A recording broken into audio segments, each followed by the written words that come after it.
Hey YouTube, welcome back to my channel. This is Nathan Daley. I am your law enforcement translator, 13-year law enforcement officer here to give you direct insight and knowledge to all things law enforcement. Now I want to discuss a few things. The Kyle Rittenhouse case is active, and I think by next week it's going to be wrapping up. They're going to make a decision. The jury is going to make a decision on this case. Now, what's interesting about this, you guys, I haven't really said much about the Kyle Rittenhouse trial. Why? Because there's been so much information, right? There was so much misinformation that was put out by the media. And not only that, there was a lot of evidence and information that the media knew about, and they never released it, right? You guys, we have to understand what's going on, right? We have to understand the power and the tactics used by the media. What do? Right? They put out a whole lot of foolishness and allow us to sit and marinate in lies. Okay? And then we end up having these distorted understandings of what is actually taking place. And next you know, we turn around and we're the ones fighting each other. Right? We have to slow down. We have to slow down. We have to take our emotions out of it. As you guys know, on this channel, we do facts over feelings. All right. Now we're going to have conversations. We're going to be making moral arguments. We're going to do a video and it's going to be just about morals. Get your feelings out. We're going to just talk about our feelings, right? And I'm okay with that. Let's kumbaya. We're going to have a kumbaya video. We don't want to talk about law. Just cry it out, right? Tell me how you really feel. We're going to have a video like that because we need to talk about both, right? We can't ignore it. Right? But when you're in the court of law, your feelings don't belong there, right? When I am prosecuting someone, when I'm putting charges on someone, right? When I'm testifying against someone on crimes and charges, feelings are out of it. They need to be out of it. You don't want to get your feelings involved, right? So now listen, I'm going to be honest with you guys, right? I took some time to really look into this information. Why? I really believe in quality. Right? And I'm not going to always get it 100% right. Okay. But I do believe in quality. I want to put together content that is unique and different. When you come here, you know you were here, right? And you know that here is different than anyone else, anywhere else on YouTube. When you come here, it's going to be very different and you will notice that difference. That is the content I'm putting together, right? A unique space. Now, the challenge with information, right? The media has this thing, right? They want to put out stuff as quickly as possible and they don't really care whether or not it's true or not, right? I took my time and I wanted to look through everything. It's not about being first, right? It's about being accurate. And I think that is the challenge that we're faced with in this country is people are putting information out just to say they were first to do it. And we eat it up. We eat it up. Whatever it is about this country that just loves fast everything, fast food. I want to say fast women. Fast people, fast everything, right? Okay, fast media. What does that mean? That's junk, right? Fast food is junk. We want to consume this junk and then we complain about the health problems later, right? We consume so much junk media and then we turn around and wonder why we're butting heads with each other, right? Race problems, education problems, economic problems, right? Class problems. You wonder where it comes from, right? Where are we getting the garbage from that we're putting into, right? Where are we getting the garbage from that we're consuming? And why are we so quick to digest it, right? Let's dispel a lot of the myths, the rumors, right? People say he shouldn't have been in Kenosha. Did you know that the boy has family in Kenosha? His father lives in Kenosha. His auntie lives in Kenosha, right? People saying he had no reason to be there. I said he had no reason to be there. Right? That was my personal opinion. Why is he there? Why would he even do that? Right? That's from the media. That's all they gave us. His dad lives in Kenosha. He has family in Kenosha. He has friends in Kenosha. What's the other myth? The gun. The gun was purchased in Kenosha, right? He gave money to his friend Dominique to buy the gun for him. Right? This stuff has been fact-checked. They knew all along, you guys. The media had us sitting on these lies. I hear people going back and forth in the comment section, right, about this visceral reaction to someone who thinks different or has a different opinion. We've been duped again, right? We've been played again. We have to be slow. We got to be slow to receive information. We have to do our due diligence, you guys, before we're attacking one another, right? We're mad at each other from a lie someone else told us. We got to do better as Americans, right? We have to do better. We have to do better. Now, that gun, he is not legal to possess. Period. Okay? He will be charged with that. I don't see him getting away with that. Someone mentioned the comment about Gage Grosskreutz having a weapon. He wasn't supposed to have it. He had it illegally concealed. He didn't have a concealed permit, right? In Wisconsin, he should have been charged. Do you know why he wasn't charged? They didn't mention it, but do you know why he wasn't charged? Because he was a star witness for the prosecutor. He was a star witness for prosecution. Why? If I need you, I need you, right? Enemy of my enemy is my friend. I'm trying to convict Kyle. Why would I charge you for possession of a firearm when I need you to testify? Do you think he would cooperate? He wasn't cooperating anyways, right? And we know his deal. The man is banking on $10 million in this conviction. He needs to look like a true victim. He needs to look like a person who lied to the police or admitted to the police that he even had a firearm, or that he took the firearm and pointed it in the direction of Kyle Rittenhouse. He omitted that information from his statements to the police, even in his lawsuit to the city, right? And his federal lawsuit. He never told them he had a gun. He never told them that he presented a gun. $10 million are on the line. Things they don't tell you in the media, right? What else? People are upset. Oh, and the Oscar goes to the best supporting actor in a Rambo film, Rambo Jr., right? Kyle Rittenhouse, right? People are talking about him. When he was on the stand, someone had asked me in the comment section, fake tears. I can't believe such a horrible performance. Says who? Says who? I'm gonna be completely honest with you. I believe that was real. I believe it was real. To me, what it looked like to me, I'll give you my professional opinion, it looked like he was having a panic attack. It looked like he was having a panic attack. Now, there's a difference. Now, let's look at this real quickly, right? Because there's a lot to cover. Let's look at this real quickly. People are saying crocodile tears look fake, it look this, that's fine. I don't have an issue with people's opinion. Your opinion is based on your perception, right? If you look at Kyle as being guilty, if you look at him as being a militia warrior, right, down there to eliminate BLM protesters, then of course, how can you fathom that this person who experienced this traumatic experience, who took the lives, right? He did kill people. He killed 2 people.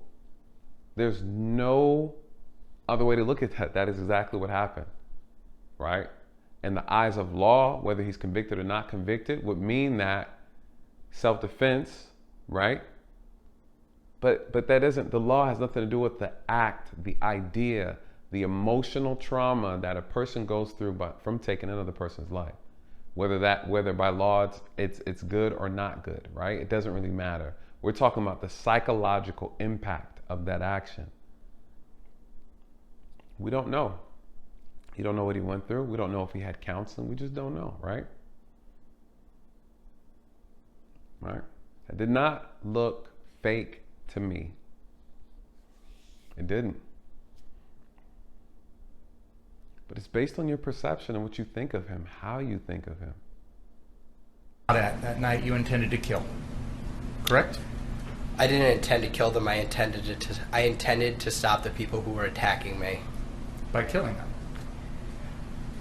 I did what I had to do to stop the person who was attacking me. By killing them? 2 of them passed away, but I stopped the threat from attacking me. By using deadly force? I used deadly force. That you knew was going to kill? I didn't know if it was going to kill them, but I used deadly force to stop the threat that was attacking me. You intentionally used deadly force against Joseph Rosenbaum, correct? Yes. You intentionally used deadly force against the man who came and tried to kick you in the face, yes. Correct? You intentionally used deadly force against Anthony Huber, correct? Yes. You intentionally used deadly force against Gage Grosskreutz, correct? Yes. With regard to Joseph Rosenbaum, you fired 4 shots at him, correct? Yes. You intended to kill him, correct? I didn't intend to kill him. I intended to stop the person who was attacking me and trying to steal my gun.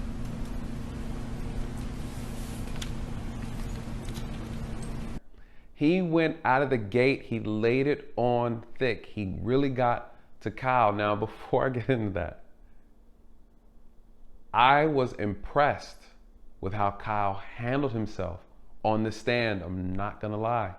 Mind you, Kyle's 18, okay? He looks and appears to me to be very sheltered, right? Very sheltered. He lives with his mom.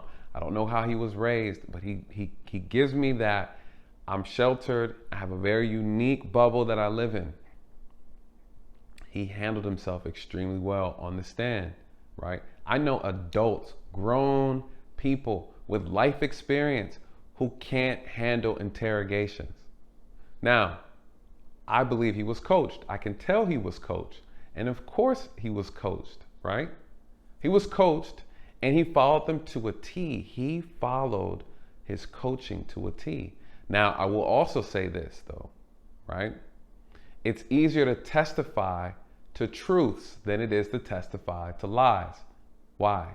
Because see, the truth has a unique way of flowing. The truth is very graceful, right? Lies require a lot of effort, right? It requires a lot of mental ingenuity to maintain a lie. Because as you fix one lie, you have to recreate another, right? It's a game of chance, right? And I'm telling you this from experience. I look in the face of liars every single day. For 13 years, I know a liar when I see one. And by no means, right, am I passing judgment on the trial. But I've watched them talk, and I'm telling you, right, when you've done this job long enough, you can look in someone's eyes. I'm telling you, you can look in someone's face as they're talking and you can just see it. You can see it. I'm not gonna lie to you guys. It becomes like a skill. And those who are familiar with that, say something in the comments, mention it in the comment section. If you know what I'm talking about, mention that in the comment section. Let people see it. You'll be surprised, you guys. Mind you, officers, those who have extensive experience and have worked in a lot of versatile areas will tell you firsthand, you can see it, you can feel it, you can sniff it. The truth has a way of flowing. It's very organic, right? It's very organic. Now, and not to say that there's not professional liars, but the boy is only 17 at the time. He's 18 now, right? This man is sitting on stand being, I thought, it felt like an interrogation to me, you know. He was facing a person with a law degree, right? A certified attorney with experience in criminal law, and he took it like a champ. He took it like a champ. How do you think Kyle did on the stand? If you guys had a chance to watch it, we'll have some clips in here. How do you think he did on the stand? In my opinion, he handled it. He handled that really well. Card You in knew Illinois. You knew in Illinois that you couldn't get that until you turned 18, correct? No, you can get a void card at 16 in Illinois. But you didn't have one. I did not. And even after this gun was purchased for you in May, you never got one after that either, did you? Actually, I applied for a void card in May of 2020, but due to the charges, and there was a backlog in Illinois for the void card, but after you filed the charges against me, it was denied because of the charges here in this state. You found out about that after you were criminally charged in this case? I found out about this in November of 2020. A letter was sent to my old residence. If you didn't think there was friction with the crowd, and you're out there trying to help, why did you expect there'd be any danger? From the previous nights when I saw people being assaulted. Were they medics being assaulted? I don't know who they were. I know one of them was just trying to put out a fire at his business. So you saw someone put out a who was trying to put out a fire who got assaulted. Yes. But if you're going to help people, why would you expect anyone would try and hurt you? I don't know. Somebody did try to hurt me, and I was helping people. Well, you're talking about later on. Yes. What did Kyle do? He kept disarming the prosecutor. How? Because his answers were so elementary. His answers and responses were so simple, right? They weren't condensed with false information. They were just facts, right? Kyle was able to disarm the attorney with facts, right? That's a sign of someone who is speaking truth. Because if you're trying to catch me in a lie, if you're trying to see what law I broke, and I never broken one, and the laws that I did break or the things that I did do wrong, I admitted to them. You don't have any power.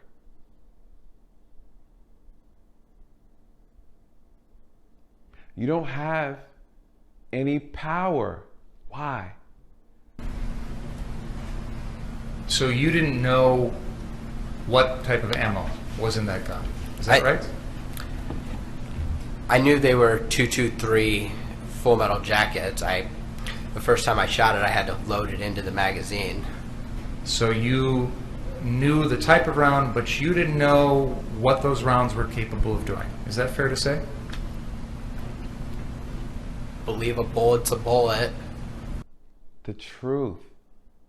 There's something about the truth, right, that disarms any type of aggression, right? The attorney, the prosecutor, was in moments where he felt like he had Kyle cornered, right? You couldn't have taken this gun back home that your friend Dominique purchased because you don't have a license to carry a weapon. Kyle said, I applied for one. Oh, well, even if you apply for one, you're not old enough. He said, yeah, I am.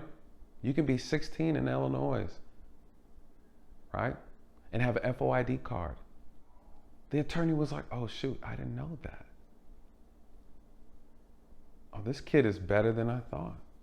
An FOID card is a permit, a gun permit that you have to have in the state of Illinois. And 16-year-olds can actually have one as long as they're sponsored by a parent. He said, well, you didn't get one. He said, well, they're going to approve it. But when you charged me with these crimes last year, they canceled it. I got a letter in the mail saying they canceled it. So yes, sir, I was going to have a permit to carry a weapon in Illinois. It wouldn't have been an issue. Right? He was disarming him with facts. He was disarming him with honesty. His responses were so simple. They were so graceful. They were so elementary, right? He disarmed him. Kyle taking the stand says a lot. One, it says that the defense was extremely bold, but at the same time, very confident. You know what this showed me about Kyle? I sat here and listen, I've been watching hours of this stuff. All right. I've seen grown men and women on the stand can't handle that kind of pressure. Would cry within the first 10 minutes of an interrogation by an attorney. Right? Attorneys are brutal, you guys. Right? Kyle disarmed him. But what's interesting though, what I've noticed from Kyle being on the stand, he is not just confident, he believes, right? Now we talked about the power of perception. Now let's talk about the power of belief, right? You believe you are a great person. When you believe that your intentions were just, when you believe, right, that you are doing the right thing, that your heart is pure, you know what I'll get on the stand. Yeah, why? Because I didn't do anything wrong. I don't have to hide what I did. I know what I shouldn't have been doing. But I know this though, I didn't go out there to cause any trouble, right? You see this like this little engine that could energy in Kyle when he's on the stand, right? You can see it from the way he responds to the attorney, right? He's not there with arrogance. He's not, I don't see that. I see this person who truly wanted to help, whether he went about it the right way or the wrong way, right? I'm talking about his confidence. He went up against a grade A attorney, prosecutor, criminal prosecutor. And in my opinion, he bested the attorney. Bested him. But see, the problem is attorneys can only work with so much, right? If you give them truth, they can only work with truth. But if you give them lies, right, you give them power. See, the truth, they can't do anything with it. They can't, especially if you're telling it to them. Since August 25th, 2020, this is the first time that you have told your story. Sustained. Since August 25th, 2020, you've had the benefit of watching countless videos of your actions that night, correct? I've seen certain videos, not all of them. I've seen the majority of them actually here during the trial. You've also had the opportunity to read articles. People have written interviews, things like that, about what happened that night, correct? I do my best to avoid what people write on the internet. A majority of it's not true. You've also had the opportunity to listen to the testimony of all 30-some witnesses that have testified in this trial so far, correct? Yes. And after all of that, now you are telling us your side of the story, correct? Correct. I'm going to ask you folks to go in the library for just a second. Please don't talk about the case. He's commenting on my client's right to remain silent. No, Your Honor. I am making the point that after hearing everything in the case, now he's tailoring his story to what has already been introduced. The problem is, this is a grave constitutional violation for you to talk about the defendant's silence. And that is, and you're right on the borderline. And you may be over, but it better stop. Understood.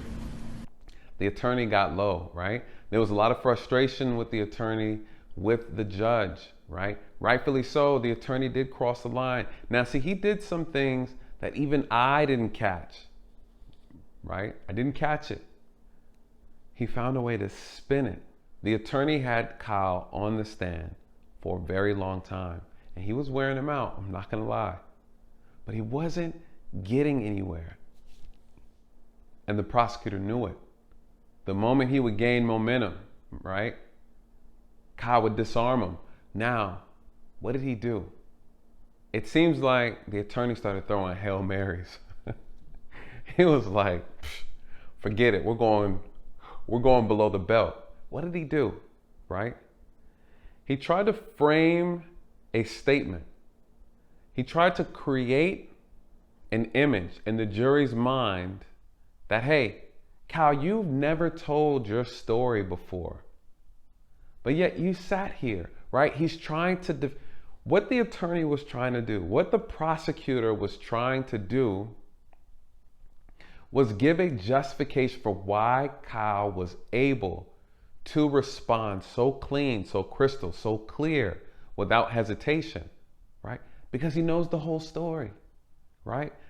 The prosecutor was trying to paint the image that Kyle knows everything. And because he knows everything, he knows how to navigate around these questions. Why? Because he's seen all the witnesses. He's seen all the videos, right? The cat is out the bag. So what does he say? He's like, Kyle, basically, this is the first time we're about to hear you say something, right? With this first time, the court and the world is going to hear what you have to say after you've already heard what everybody else had to say, right? What was he alluding to? He was alluding to Kyle never giving his statement. He was alluding to Kyle exercising his Fifth Amendment, the right to remain silent. I didn't even catch it until the attorneys jumped up and the judge was like, yo, hold up. I didn't even catch it. This just goes to show you that attorneys, man, their minds, right? And you see them just sitting there, they're kind of staring into space. I'm like, are these guys even paying attention? Nah. See, they're not using the eyes and all that. They're focusing. And to be able to catch that before the prosecutor was able to completely put out some information that would have tainted the jury, they caught it. They caught it. And the prosecutor, boy, was slick with it, because I didn't. Obviously, I'm not going to catch it again, you guys. I'm watching. This is out of my area of expertise, right? I'm simply here translating the events as it relates to law enforcement. I'm sitting here learning, like, yo, what happened, right? They didn't even say it was a Fifth Amendment violation, right? I had to put that together on my own. But that's what it was, right? He has a right to remain silent. But what the prosecutor was trying to do was say that you refuse to tell your story. We really don't know, because technically, right? Technically, say Kyle actually did give a statement the day he was arrested. They would actually, prosecution would actually have something to compare it to and say, hold on. When you spoke to the police the day of the incident, or when you were arrested, you said this, and this, and this. This doesn't line up to what you're saying now, and it doesn't line up to what the witnesses are saying. They don't have anything to compare it to. They have nothing to compare it to. Very, very slick, very smooth with the prosecutor. What else did he do that was borderline? What did he do? Yes. It resembled the types of weapons that are used in first-person shooter video games, correct? I don't really play first-person shooter video games. I have, but I believe there's a variety of guns, including shotguns, pistols. There's guns in video games that resemble all guns. Isn't it true when you would hang out with Dominic Black, you'd play Call of Duty and other first-person shooter video games? Sometimes. And those are games in which you use weapons like AR-15s to pretty much shoot anybody who comes at you, correct? It's a video game where two players are playing together. I don't really understand the meaning of your question, to be honest. Isn't one of the things people do in these video games try and kill everyone else with your guns?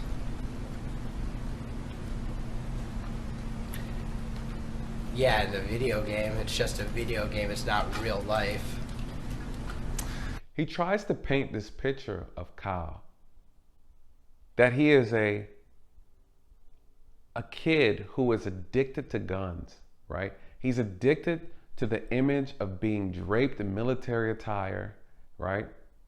He wanted to show that there was a correlation between his love for Call of Duty games, first-person shooter games, right? And that he was truly and simply, whether consciously or unconsciously, reenacting his vision of a video game in real life.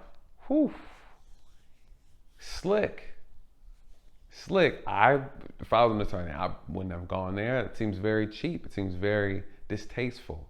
It seems very tacky as an attorney to try and say that, because there's no facts to really support that correlation, right? But you know what I noticed when he did that?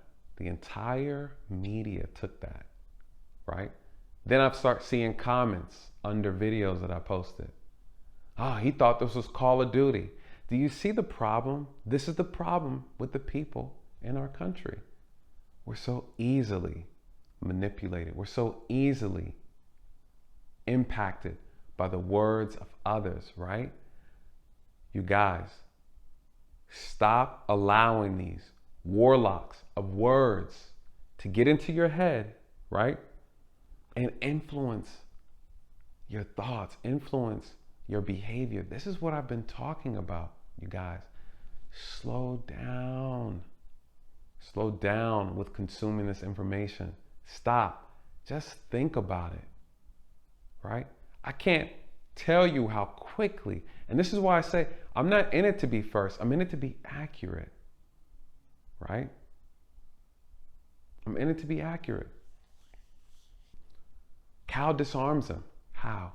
He says, listen, dude, that's a video game. It's not real life, right? Simple, short, straight to the point, elementary answer. He made the attorney look like a fool, you guys. Right? Kyle is like, hey, we're playing chess, and the prosecutor's playing Connect 4. Embarrassment. He embarrassed himself because he doesn't have a strong case. He's drawing straws, but I'm going to tell you where the prosecutor got him. I will tell you that. The prosecutor got him. I'm going to tell you what happened.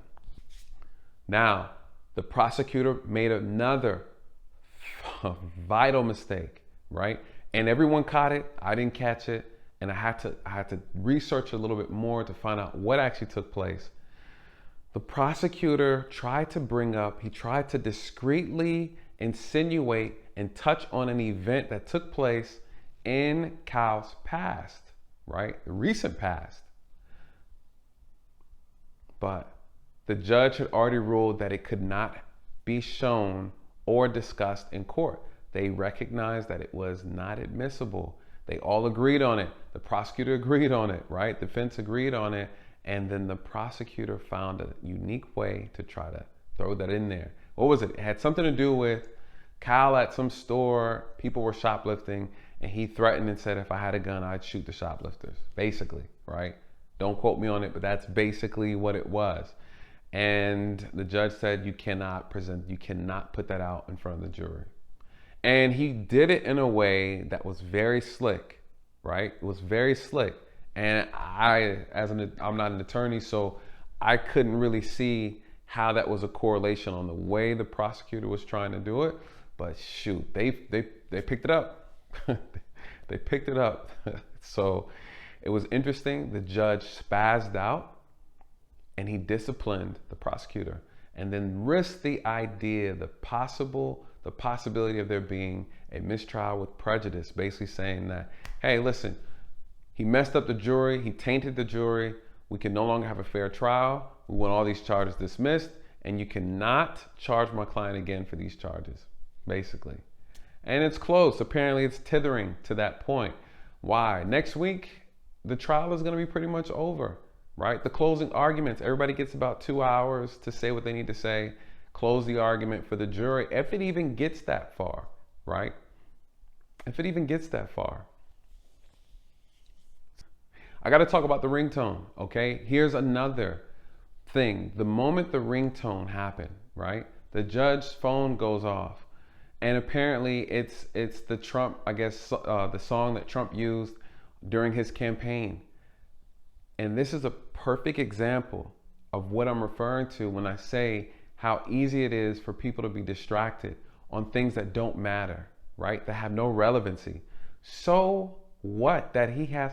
Have you guys heard some of my ringtones? You don't want to hear my ringtones, okay? You don't want to hear my ringtones. Why does it matter? Who cares who he voted for, right?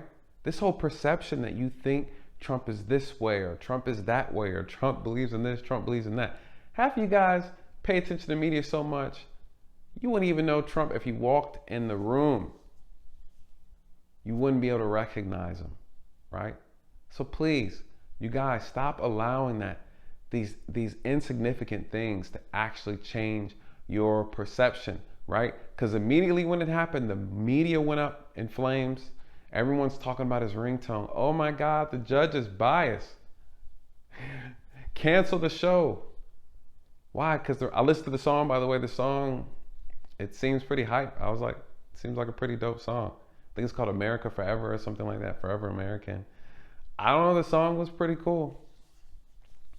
I mean, you guys calm down, okay? Please calm down. It's not that serious. And that's the thing we have to talk about. Look, we got to be mature when we're talking about these things. You guys are complaining about a ringtone. This is a murder trial. This is a murder trial.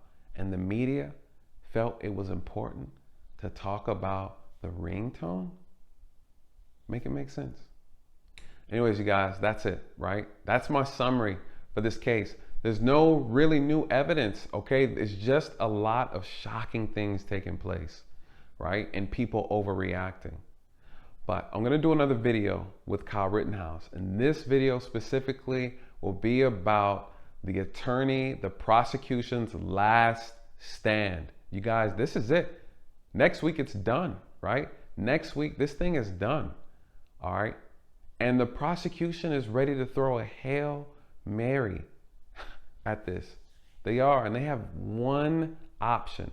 And I'm gonna show you what that option is next video. All right, let me know your thoughts, you guys. That's pretty much the summary for the week. Bunch of drama, like a soap opera.